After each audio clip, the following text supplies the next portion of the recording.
Thank you, Mr Deputy Speaker, and I'd like to begin by congratulating the Backbench Business Committee and the honourable member and my honourable friend for Alderman Royston for having this debate today. I think it's been illuminating and measured, and I'd like to join the previous speaker, the honourable member for North East Cambridgeshire, in what he said at the beginning of his speech, which I think was very important, that there has been a lack of recognition in the city at the depth of anger amongst many of our constituents.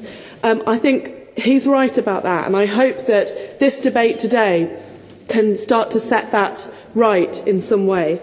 I want to make three swift remarks, Mr Deputy Speaker. Firstly, on the tripartite arrangements. I just want to take the House back in time somewhat. I well remember interest rates set by politicians, and the reason for the tripartite arrangements that we have now have been, in many ways, I think, a success. The Bank of England independence, aligned to inflation targets, has allowed, as economists predicted before the change, has allowed an independence, a clarity, a robustness, a rule-based approach, and I think it's important to recognise that. We've been discussing a lot, and people have rightly raised some issues of the failures of regulation, but I think we do need to recognise the reason we changed to the tripartite arrangements and perhaps consider the importance of that change back in 1997. Yeah.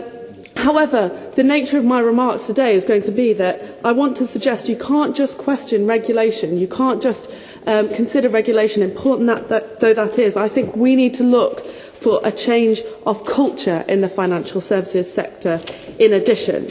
So to turn to the financial services sector and banking in Britain, I think many people have already recognised the imbalance that we have, the major role that financial services play in our economy. But I don't think that imbalance is mainly regional. I don't think it's a case of London and the South East versus the rest of the UK at all. We know the importance of banking in Scotland, and in my own area of Merseyside, many people work in the financial services sector or in organisations that contract to the financial services sector. In 2007, it amounted for 14% of PAYE and 27% of corporation tax. So I want to make the point that the impact of this sector is not just that regulation might help or hinder small business, but it also has a massive impact, as we've all seen, on public services. So getting this right, the structure and regulation and culture of this sector, is one of the most important jobs that we have to do at the current time. So to turn to the importance of the changes that we all want to see. Firstly, just briefly on regulation, it's not just capital requirements, as we know, but the work that hopefully Basel III might do, but also must do, on liquidity requirements. The credit crunch is in many ways misdescribed. It should be described as a liquidity crunch. And actually, the question that we need to ask of all banks is around their access to liquidity as much as capital. Also important, whoever has the supervision powers, whether it's the Bank of England or the FSA, what those macro-prudential powers actually are important. And it's not just this, but also we must have a credible means of dealing with failed banks that's transparent and understood by all. There needs to be a process in place. People have mentioned living wills.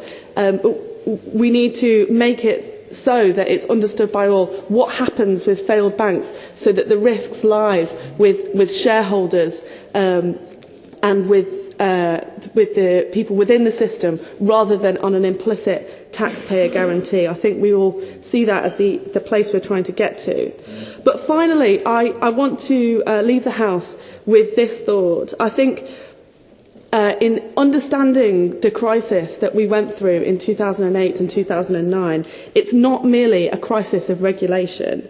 I think the Commission on banking reform that the government, in my view, rightly set up, should listen to the Chartered Institute of bankers in Scotland, they've warned Sir John Vickers that, and I quote, "new regulation will fail if it's not combined with a firm commitment to embedding a culture of high ethical, professional and technical standards amongst bankers throughout the industry."